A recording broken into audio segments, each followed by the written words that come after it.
kandidato na ano ba, na PP. Pero yung PP, merong ano, interpret na ano niya sa bawat salita niya. Sabi niya, ang puntahan na niya natin yung isang barangay para mag-ano siya sa kanyang plataforma. Makatuwid, pumunta na sila doon.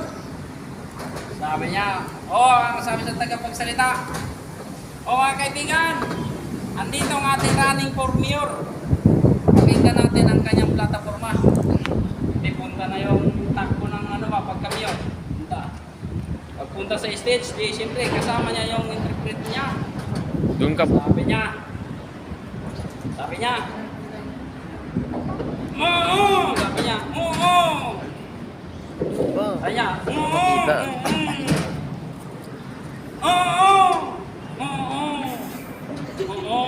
sabi niya, sabi ng mga, ano doon, ng mga presidente, ay, hindi natin iboto yan.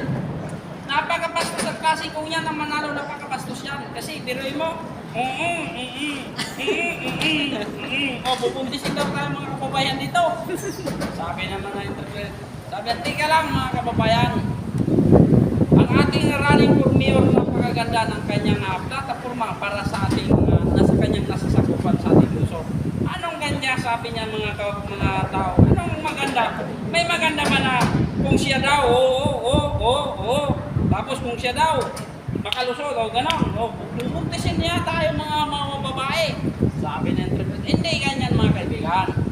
Sabi ng ating mayor, na tumatakbong mayor ngayon, sabi niya, ladies and gentlemen, sabi niya, kung ako makalusot, busog tayong lahat.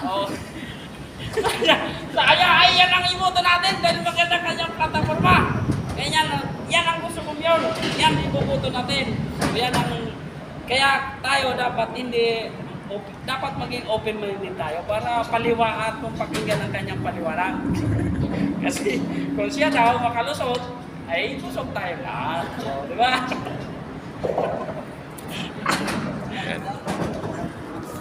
Kasi wala naman pala na play.